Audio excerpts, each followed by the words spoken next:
Selamat datang dan selamat bergabung di channel Dongeng Malam. Bagi yang sudah mampir, jangan lupa tinggalkan jejak kalian dengan cara di-like dan komen video ini. Untuk kali ini, Dongeng Malam akan membawakan sebuah cerita dengan judul Desa Kanibal. Kita mulai saja ceritanya. Hutan itu sunyi. Hanya suara serangga dan angin yang sesekali menampar dedaunan. 5 orang pemuda berjalan menembus jalur setapak yang nyaris tertutup rumput liar. Nafas mereka terengah, tas ransel penuh peralatan menempel di punggung. Tujuan mereka sederhana, mencari lokasi air terjun tersembunyi yang konon belum banyak diketahui orang. "Raka, lo yakin jalurnya benar?" tanya Bagas sambil mengibaskan kaosnya yang sudah basah oleh keringat. Raka, yang berjalan paling depan, menoleh sebentar. "Menurut peta, harusnya kita tinggal lurus. Kalau agak melenceng, kita masih bisa nemu sungai kecil. Dari situ gampang." Yusuf tertawa kecil, nada agak mengejek. "Peta kertas? Bro, zaman sekarang orang pakai GPS." "GPS nggak nangkep sinyal di dalam hutan gini bang," jawab Raka santai. Laras, satu-satunya perempuan di kelompok itu, sudah tampak kelelahan. Ia merapikan rambutnya yang terurai. "Sepertinya kita udah jalan lebih dari 3 jam deh. Air terjunnya kok nggak kelihatan juga?" Andi yang sejak tadi diam, mengangkat handycam kecilnya, merekam wajah-wajah lelah teman-temannya. Ini bakal jadi dokumentasi seru. Kalau ketemu air terjun, kita bisa bikin vlog petualangan. Bagas mencibir. Kalau kita nyasar, vlognya jadi dokumenter tragedi. Mereka tertawa tipis, meski masing-masing mulai merasa cemas. Hutan semakin rapat, sinar matahari terhalang dedaunan lebat. Saat itulah mereka tiba-tiba menyadari sesuatu.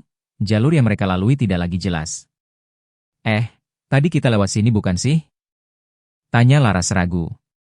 Raka menghentikan langkah, memandang sekitar. Semua pohon terlihat sama. Jalur tanah yang tadi mereka pijak seperti menghilang di telan rerumputan. "Sepertinya, kita agak melenceng." Yusuf menghela napas. "Bagus. Nyasar di hutan. Keren banget." "Tenang dulu," ucap Raka menenangkan. "Kita coba cari aliran air. Biasanya kalau ada sungai kecil, pasti terhubung ke desa atau kampung." Mereka pun berjalan lagi. 1 jam berlalu, hingga akhirnya samar-samar terdengar bunyi gemericik air. Semangat mereka bangkit. Mereka berlari kecil, menembus semak, dan menemukan sungai kecil yang jernih. Akhirnya, Bagas langsung menenggak air dengan tangannya. "Seger banget." Laras ikut membasuh wajahnya. "Syukurlah, aku kira kita bakal kelaparan di hutan. Sekarang tinggal ikutin aliran sungai. Pasti ada pemukiman di hilir," kata Raka. Mereka menyusuri tepi sungai. Matahari mulai condong ke barat. Langkah kaki semakin lelah, tapi akhirnya, di ujung pandangan, terlihat asap mengepul. Seperti asap dapur dari cerobong. "Lihat! Ada desa," seru Andi girang. Benar saja, di balik pepohonan tampak deretan rumah kayu sederhana. Jalan tanah membentang, anak-anak berlari sambil tertawa, beberapa orang tua sedang menjemur padi. Suasana begitu biasa, begitu normal, hingga mereka lega bukan main. Saat memasuki desa, beberapa warga menoleh, tersenyum ramah. Seorang lelaki tua menghampiri. Rambutnya putih, wajah keriput tapi penuh wibawa. "Selamat sore nak. Dari mana kalian datang?"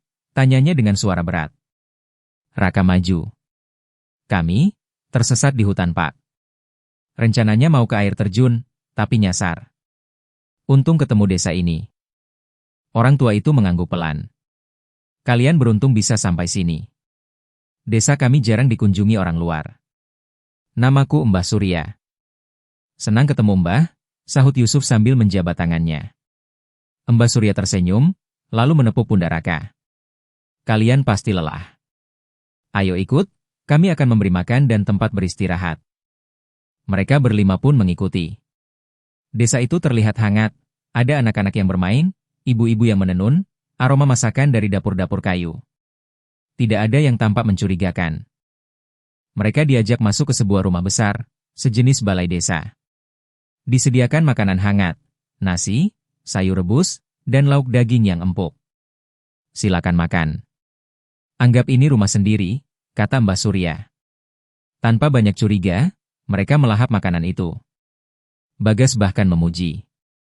Wah, dagingnya enak banget Mbah. Empuk, gurih. Laras ikut mengangguk, meski ada raut bingung di wajahnya. Iya, tapi aku nggak bisa tebak ini daging apa. Daging hutan, jawab Mbah Surya singkat. Kalian butuh tenaga. Malam itu mereka diberi kamar sederhana untuk beristirahat. Meski lelah, Andi sempat merekam suasana desa dengan handycam-nya. Desa ini unik banget. Seperti desa yang hilang dari peta.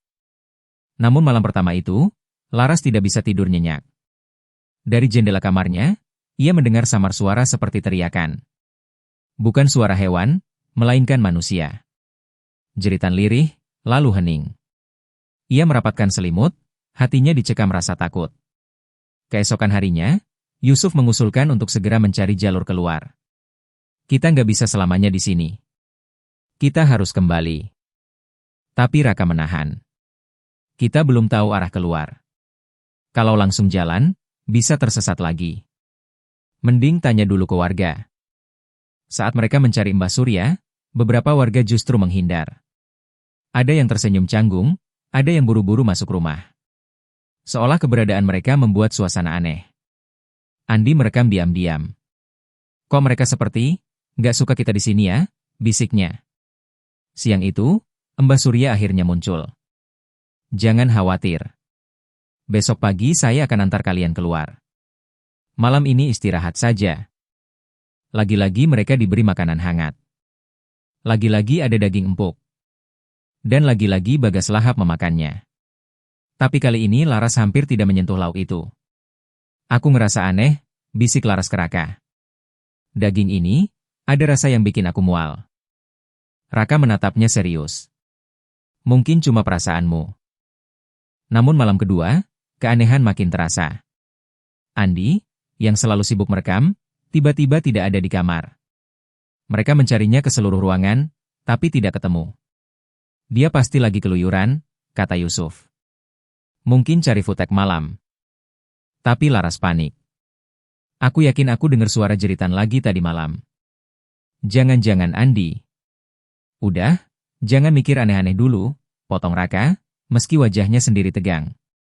Pagi harinya, Mbah Surya mengatakan bahwa Andi sudah pulang lebih dulu. Pulang? Maksud Mbah apa? Tanya Raka heran. Dia ingin keluar.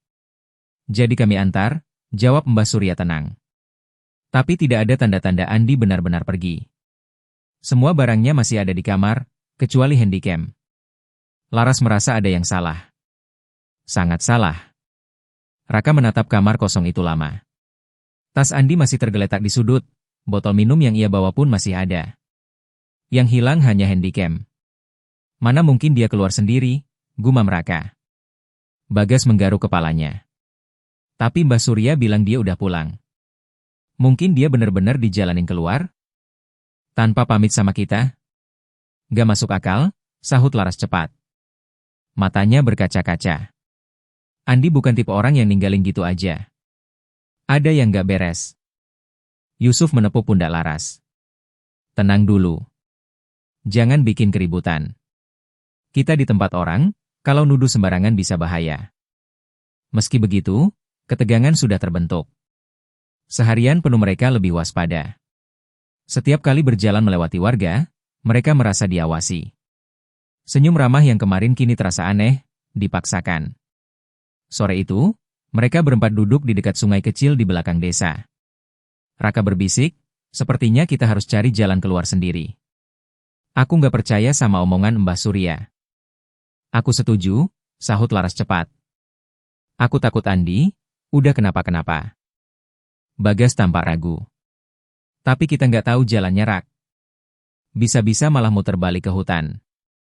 Kita bisa coba malam ini, kata Yusuf, wajahnya serius. Kalau kabur siang-siang, pasti ketahuan. Namun malam itu, ketika mereka bersiap diam-diam keluar, seseorang mengetuk pintu kamar mereka. Raka segera menyembunyikan tas. Yusuf pura-pura santai membuka pintu. Ternyata Mbah Surya berdiri di luar, membawa sebuah baki. Di atasnya ada mangkuk sup daging hangat. Kalian pasti lapar. Makanlah sebelum tidur, ucapnya tenang. Raka menelan ludah. Terima kasih Mbah. Kami sudah makan tadi. Tak apa, simpan saja.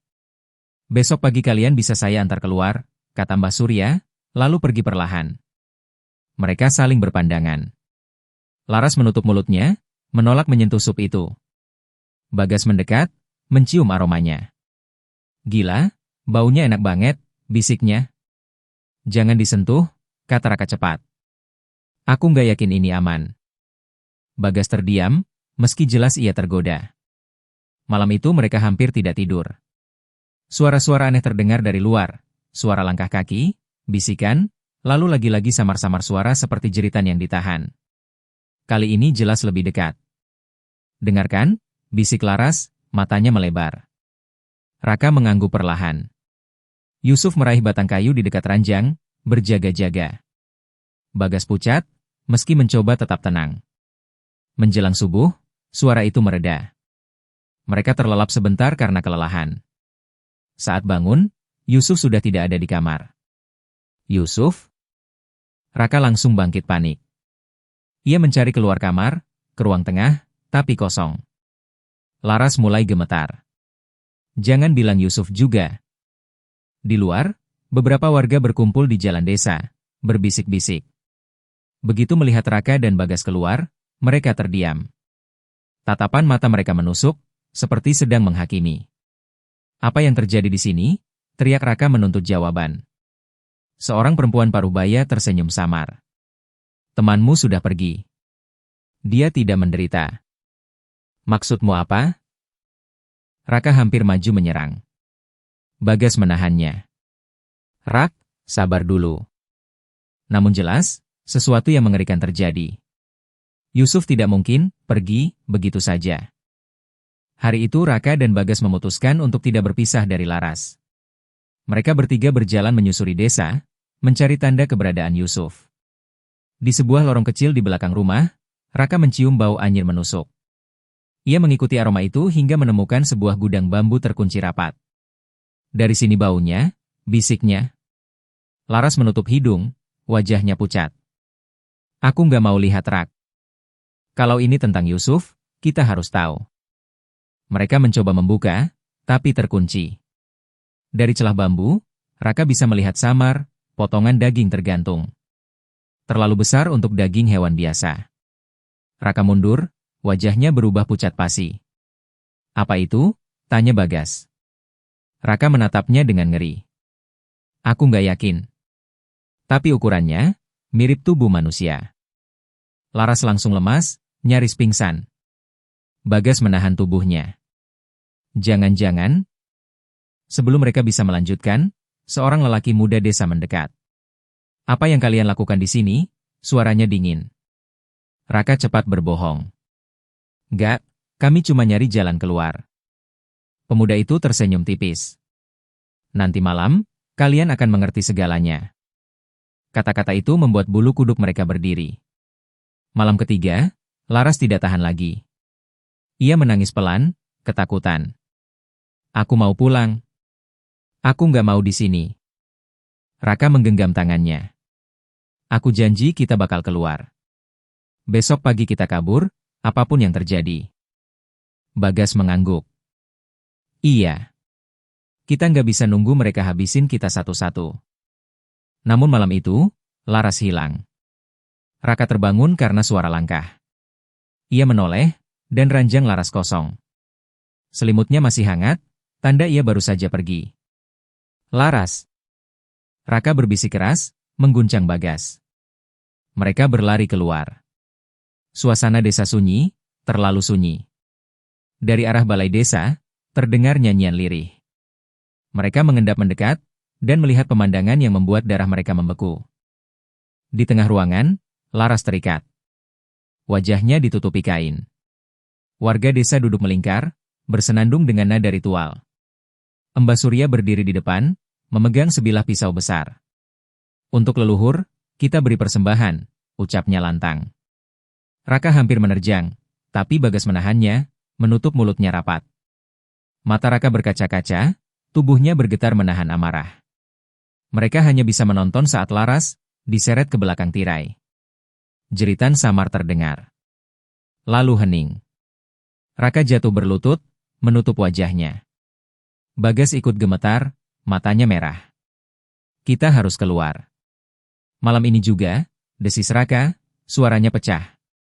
Mereka berlari kembali ke kamar, mengambil barang seadanya, lalu menunggu hingga suasana sedikit lengang. Dengan hati-hati, mereka keluar lewat jendela, berlari ke arah hutan. Namun sebelum benar-benar meninggalkan desa, mereka melewati dapur besar.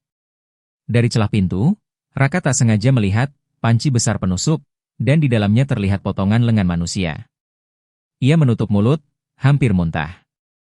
Bagas menarik lengannya. Jangan lihat. Ayo cepat. Mereka berlari sekuat tenaga ke hutan, meninggalkan desa neraka itu. Udara hutan malam menusuk tulang. Raka dan Bagas berlari tanpa arah, hanya mengandalkan cahaya bulan yang temaram menembus sela dedaunan. Nafas mereka memburu, dada terasa terbakar. Sesekali ranting mencambuk wajah, tapi mereka tidak peduli. Yang penting jauh dari desa itu.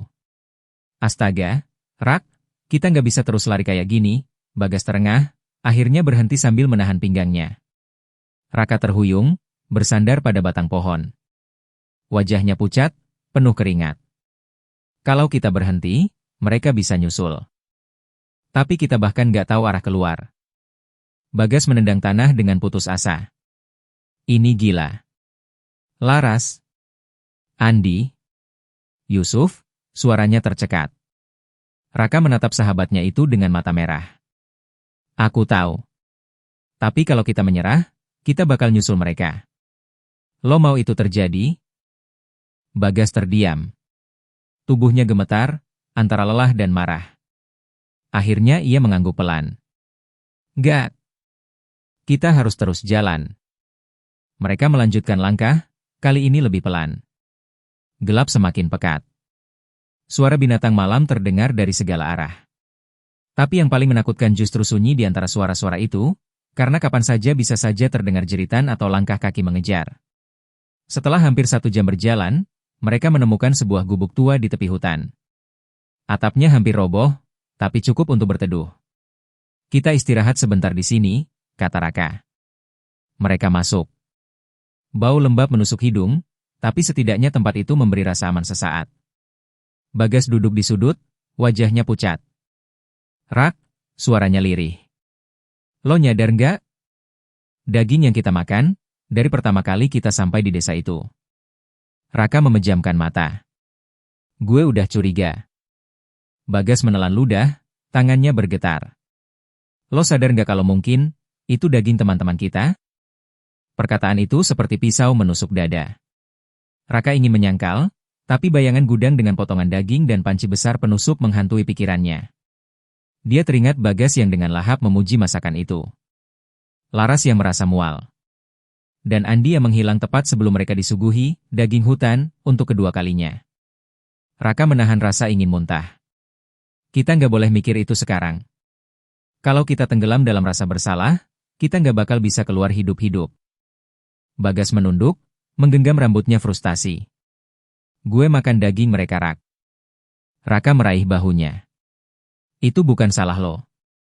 Mereka yang menipu kita. Kita korban gas. Tangis Bagas pecah. Malam itu, di gubuk reot, mereka berdua merasakan beban yang tak bisa lagi ditanggung manusia biasa. Pagi menjelang. Cahaya tipis matahari menembus dinding bambu yang bolong. Mereka bangkit, melanjutkan perjalanan. Namun semakin jauh berjalan, semakin terasa aneh. Seperti hutan ini melingkar. Mereka merasa sudah berjalan lurus, tapi kembali menemukan sungai kecil yang sama seperti sebelumnya. Ini mustahil, kata Raka dengan suara serak. Kita muter? Bagas menendang batu dengan marah. Apa desa itu sengaja bikin hutan ini jadi jebakan? Seolah menjawab pertanyaan itu, dari kejauhan mereka mendengar bunyi kentongan. Suara berulang, nyaring, bergema di antara pepohonan. Rak, Bagas menatap cemas. Mereka nyari kita. Cepat sembunyi. Mereka berlari ke balik semak besar. Tak lama kemudian, beberapa sosok muncul. Warga desa, membawa obor, tombak, dan parang. Wajah mereka datar, mata menyorot tajam. Mereka menyisir hutan, berjalan teratur seperti sudah terbiasa berburu manusia. Raka menahan nafas, Bagas menutup mulutnya rapat. Beberapa warga lewat hanya 3 meter dari tempat mereka bersembunyi. Salah satu dari mereka menoleh sebentar, tapi lalu melanjutkan langkah. Setelah rombongan itu hilang, Raka memberi isyarat. Kita harus terus ke arah barat. Matahari ada di sana. Mereka berjalan cepat, tidak lagi peduli jalur sungai. Sesekali mereka mendengar teriakan samar, seolah warga desa memberi aba-aba. Jantung mereka berpacu semakin cepat. Siang itu, mereka menemukan sebuah bukit kecil. Dari puncaknya, terlihat lembah luas. Raka menunjuk ke kejauhan. Lihat. Ada jalan tanah. Mungkin itu jalan keluar. Harapan kembali muncul. Mereka menuruni bukit dengan tergesa. Namun ketika sampai di bawah, mereka menemukan sesuatu yang membuat darah mereka membeku. Sebuah lubang besar, seperti kuburan massal. Di dalamnya berserakan tulang belulang manusia. Ada yang masih utuh, ada yang sudah hancur bercampur tanah. Tengkorak, tulang tangan, bahkan sisa pakaian lusuh. Bagas langsung jatuh terduduk, wajahnya pucat pasi. Ya Tuhan! Raka menatap ngeri. Ini bukti. Mereka udah ngelakuin ini lama banget. Angin berhembus, membuat tulang-tulang itu berderak pelan. Bau anyir masih terasa meski samar.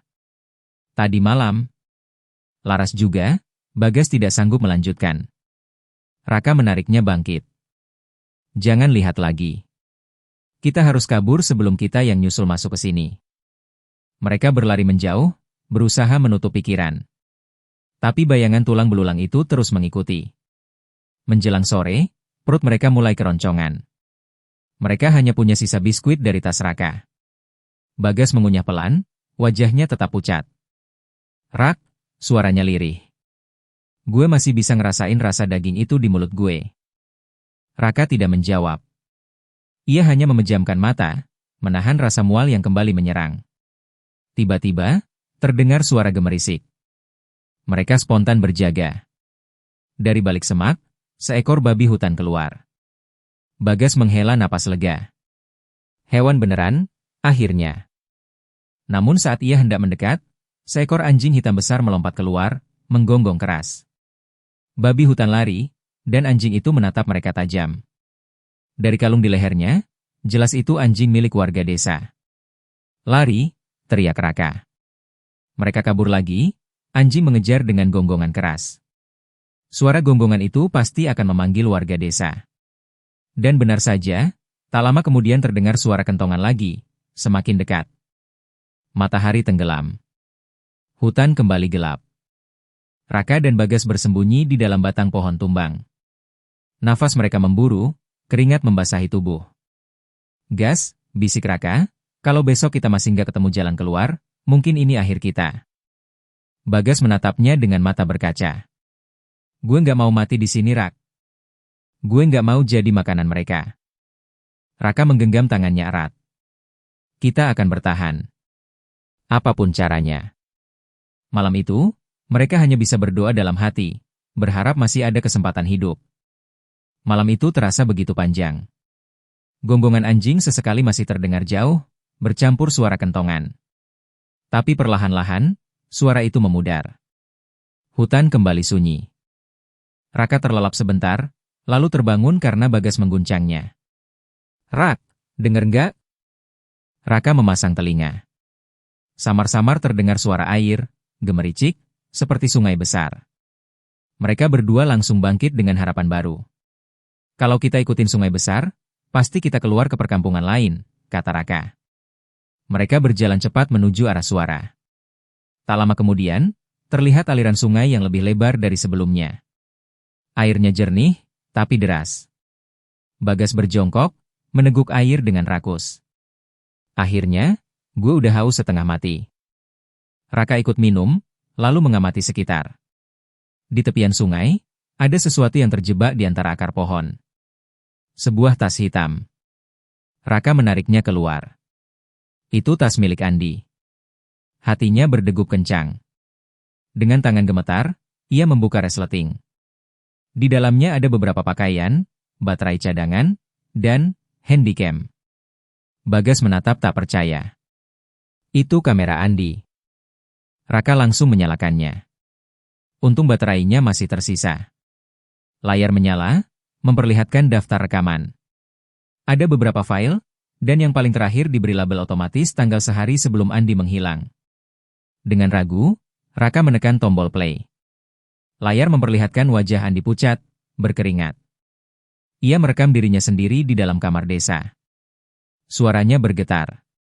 Aku nggak tahu ini bakal jadi rekaman terakhirku atau enggak. Tapi aku harus rekam, biar orang lain tahu apa yang terjadi di sini. Kamera bergeser. Andi menyelinap keluar kamar, berjalan pelan. Rekaman gelap, tapi suara-suara jelas, nyanyian lirih, jeritan samar. Ia mendekati sebuah ruangan, dapur besar desa. Andi mengintip lewat celah. Kamera merekam dengan jelas, beberapa warga desa sedang memotong sesuatu di atas meja kayu. Benda itu, sebuah tubuh manusia. Tangan dan kaki sudah dipisahkan. Wajahnya ditutupi kain. Andi terisak pelan. Ya Tuhan, mereka kanibal. Kamera bergetar, lalu buru-buru diturunkan. Suara langkah mendekat. Seseorang berteriak, lalu rekaman terguncang. Andi berlari, suara orang-orang mengejar. Rekaman terakhir hanya suara napas terengah, lalu tiba-tiba terputus. Raka mematikan handycam, wajahnya pucat pasi. Bagas menutup mulut dengan tangan, matanya berlinang. Itu Yusuf Rak, yang di meja itu Yusuf, suaranya pecah. Raka tidak bisa menyangkal. Itu sebabnya Yusuf pergi begitu saja. Dan Laras, mereka juga tahu apa yang sudah terjadi. Perut Raka mual. Ia muntah di tepi sungai. Bagas ikut jatuh terduduk, menangis keras. Kita makan mereka, Rak, kita makan mereka. Raka menatap sahabatnya dengan mata penuh duka. Itu bukan salah kita, mereka yang menipu kita nggak tahu. Tapi rasa bersalah itu menelan mereka. Dunia seakan runtuh. Mereka berdua memutuskan mengikuti aliran sungai. Siang berganti malam, lalu siang lagi. Entah berapa lama mereka berjalan, tubuh mereka lemah, tapi tekad untuk bertahan hidup masih ada. Namun rasa lapar semakin menjadi-jadi. Biskuit terakhir sudah habis. Mereka hanya bisa minum air sungai. Gas, kalau kita nggak nemu apa-apa hari ini, kita nggak bakal kuat, kata Raka lemah. Bagas terdiam, matanya sayu. Gue lebih baik mati kelaparan daripada balik ke desa itu. Tiba-tiba terdengar suara dari kejauhan, suara mesin. Mereka berlari ke arah suara itu, penuh harapan. Tapi semakin dekat, suara itu hilang. Hutan kembali sunyi. Rak, apa gue halu? Tanya Bagas dengan mata kosong. Sebelum Raka sempat menjawab, mereka melihat sesuatu di tanah. Sebuah kain putih berlumuran darah. Saat dibalik, itu adalah baju Laras. Bagas menjerit, melempar kain itu jauh. Kenapa kita harus lihat semua ini, Rak? Kenapa kita nggak mati aja sekalian? Raka menampar pipinya. Jangan ngomong gitu. Kita harus keluar, Gas. Kalau kita mati, nggak ada yang tahu apa yang mereka lakukan. Nggak ada yang bisa cerita. Kata-kata itu menyadarkan Bagas sedikit. Ia menggenggam pundak Raka erat. Kalau kita berhasil keluar, kita harus ceritain semuanya ke polisi. Desa itu harus dihapus dari muka bumi. Raka mengangguk. Ya. Demi mereka yang udah nggak ada. Menjelang malam berikutnya, mereka menemukan sebuah jembatan bambu menyeberangi sungai. Jembatan itu terlihat rapuh, tapi di seberang ada jalan setapak yang tampak lebih jelas. Ini pasti jalur keluar, kata Raka. Mereka menyeberang pelan. Tapi di tengah jembatan, suara kentongan kembali terdengar. Dari arah belakang, obor menyala. Warga desa muncul lagi, berbaris di tepi sungai. Rak! Mereka nemuin kita lagi, teriak Bagas. Mereka berlari menyeberangi jembatan secepat mungkin. Bambu bergoyang, hampir patah, tapi akhirnya mereka berhasil sampai di seberang. Tanpa menoleh, mereka kabur menembus hutan gelap. Di belakang, Terdengar suara bambu patah, jeritan warga yang tercebur sungai. Tapi tidak semua, beberapa masih mengejar. Raka dan Bagas terus berlari, napas hampir habis. Sampai akhirnya, mereka melihat cahaya lampu, bukan obor, tapi lampu listrik. Gas! Itu kota? Air mata mereka mengalir. Mereka berlari semakin cepat, menembus semak. Dan benar, di depan terbentang jalan beraspal. Mobil-mobil melintas. Mereka terhuyung ke tengah jalan, berteriak minta tolong. Sebuah truk berhenti mendadak, sopir keluar. Astaga, kalian kenapa? Raka terjatuh di aspal, wajah penuh lumpur dan darah. Bagas terisak. Tolong, desa itu, mereka kanibal, mereka makan teman-teman kami. Sopir panik, langsung membawa mereka ke kantor polisi terdekat. Di kantor polisi, mereka menceritakan semuanya. Tentang perjalanan, desa misterius, hilangnya Andi, Yusuf, Laras. Tentang makanan yang ternyata daging manusia. Tentang rekaman handycam Andi. Polisi awalnya sulit percaya, tapi setelah melihat handycam, wajah mereka berubah serius. Esok harinya, tim polisi bersenjata bersama Raka dan Bagas kembali ke lokasi. Namun saat tiba di hutan, desa itu tidak ada. Hanya hutan lebat tanpa jejak pemukiman. Tidak ada rumah, tidak ada warga, tidak ada tulang belulang. Bahkan jalan setapak pun menghilang. Raka dan Bagas hampir gila. Mereka berteriak-teriak, menunjukkan arah, tapi yang ditunjuk hanya hutan kosong. Tidak mungkin. Desa itu ada. Kami tinggal di sana 3 hari. Kami lihat sendiri mereka membunuh Laras. Raka meraung. Polisi hanya bisa saling pandang. Anak-anak ini trauma berat, gumam salah seorang. Handycam pun tiba-tiba rusak. File rekaman terakhir korup, hanya menampilkan gambar gelap dan suara bising. Bukti hilang. Raka jatuh terduduk, menangis. Bagas menatap kosong, seolah jiwanya hancur. Mereka berdua selamat, tapi tidak ada yang percaya. Hari-hari setelah tragedi itu menjadi mimpi buruk baru bagi Raka dan Bagas. Mereka dipulangkan dari kantor polisi ke rumah sakit, dirawat karena dehidrasi, luka, dan trauma. Orang tua mereka menangis lega, tapi kedua pemuda itu tidak merasa selamat. Mereka tidak bisa tidur nyenyak. Setiap memejamkan mata, bayangan Laras yang diikat, Yusuf di meja potong, atau tawa Andi yang mendadak hilang selalu hadir. Lebih buruk lagi, rasa daging itu, yang mereka kunyah tanpa sadar, masih melekat di lidah. Gue udah najis Rak, ucap Bagas suatu malam di ruang rawat. Gue makan mereka. Gue makan sahabat sendiri. Raka menatapnya dengan mata kosong. Ia terlalu lelah untuk menenangkan. Itu bukan salah lo. Itu salah mereka. Desa itu. Tapi kenapa desa itu nggak ketemu? Kenapa polisi nggak nemu apa-apa? Bagas mengguncang kepala, seperti orang kehilangan akal. Apa kita cuma halu? Apa kita gila Rak? Raka memejamkan mata erat, air matanya jatuh. Nggak. Kita nggak gila. Gue masih bisa cium baunya gas. Gue masih bisa dengar suara mereka nyanyi. Itu nyata. Desa itu ada. Mereka cuma nggak mau kelihatan. Beberapa minggu kemudian, keduanya sudah diperbolehkan pulang. Tapi kehidupan tidak pernah kembali normal. Bagas menjadi murung, pendiam. Orang tuanya khawatir, tapi tidak bisa berbuat banyak. Ia menolak makan daging apapun, ayam, sapi, ikan. Hanya roti dan buah. Ia takut setiap gigitan adalah manusia. Raka mencoba lebih kuat. Ia kembali ke kampus, meski sering melamun di kelas. Teman-temannya bertanya-tanya tentang kejadian itu, tapi ia jarang menjawab. Ia tahu, tidak ada yang akan percaya. Malam-malam mereka masih diteror mimpi. Dalam mimpi, mereka kembali ke desa itu. Warga tersenyum ramah, Mbah Surya menepuk pundak mereka, dan di meja makan tersaji daging hangat. Selalu ada kursi kosong, menunggu siapa lagi yang akan menghilang. Suatu hari, Raka memberanikan diri menemui polisi lagi. Ia membawa handycam Andi yang masih ia simpan. Pak, tolong coba periksa lagi. Ada cara untuk recovery file ini. Rekaman terakhir Andi bisa jadi bukti. Polisi hanya menghela napas. Nak, sudah kita coba. Semua file korup. Tidak ada bukti. Desa yang kamu ceritakan tidak ada dalam peta. Kami sudah sisir seluruh hutan itu. Hasilnya nihil. Tapi, yang kalian alami mungkin trauma berat karena tersesat di hutan. Teman-temanmu hilang, dan otak kalian mengisi kekosongan itu dengan cerita mengerikan. Itu biasa terjadi pada korban selamat. Raka ingin berteriak, tapi suaranya tercekat.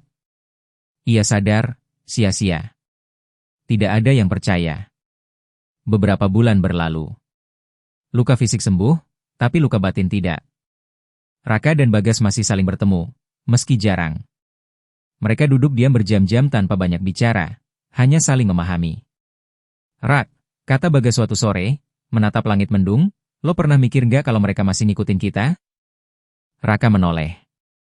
Maksud lo? Desa itu, orang-orang itu. Kayak mereka nggak benar-benar hilang. Mereka cuma nunggu kita lengah. Raka menelan ludah. Ia sendiri sering merasa diawasi. Kadang ia mencium aroma sup daging di kosannya, padahal ia tidak pernah masak. Kadang di jalan, ia melihat wajah samar yang mirip Laras atau Yusuf, tersenyum dari kerumunan. Kalau mereka masih ada, suara Raka bergetar, kita harus terus hidup. Harus jadi saksi. Biar nggak semua orang ketipu senyum ramah mereka. Bagas menutup wajahnya, bahunya bergetar. Tapi gue capek, Rak. Gue nggak bisa bawa beban ini terus. Raka meraih bahunya, menggenggam erat. Kita cuma berdua yang tahu. Kalau kita menyerah, mereka menang. Waktu terus berjalan. Namun cerita itu tidak pernah hilang. Kadang ada orang-orang asing yang mengaku pernah mendengar tentang sebuah desa tanpa nama di hutan pedalaman, desa yang tidak tercatat dalam peta. Sebagian bilang itu cuma legenda. Sebagian bilang itu tempat orang hilang tidak pernah kembali. Bagi Raka dan Bagas, itu bukan legenda. Itu kenyataan yang membekas di darah mereka sendiri. Dan meski dunia menganggap mereka gila, mereka tahu satu hal pasti. Desa itu pernah ada, desa itu masih ada, dan desa itu akan terus menunggu orang-orang tersesat berikutnya. Malam terakhir yang kita ikuti dari kisah mereka, Raka terbangun dari mimpi buruk. Ia menoleh ke meja kecil di samping ranjangnya. Handycam Andi ada di sana. Layar hitam, mati. Tapi saat ia hampir memalingkan wajah, layar itu menyala sendiri. Rekaman samar muncul. Senyum Laras, lalu wajah Andi. Kamera bergetar, memperlihatkan Mbah Surya menatap langsung ke lensa. Apa kau pikir bisa lari dari kami, Nak? Suara tua itu bergema. Kami selalu lapar. Raka terpekik, melempar handycam ke lantai. Layar padam seketika. Ia gemetar, menutup wajahnya. Di luar kamar, samar terdengar suara kentongan. Dan cerita selesai di sini. Terima kasih sudah mengikuti cerita sampai akhir. Untuk cerita dengan judul Desa Kanibal berakhir di sini. Akan banyak lagi cerita-cerita menarik yang akan dibawakan Dongeng Malam. Jadi silahkan di-subscribe channel ini agar tidak tertinggal cerita-cerita menarik dari video berikutnya. Dan jika kalian suka dengan cerita-cerita seperti ini, silahkan di-share video ini agar channel ini bisa lebih berkembang lagi.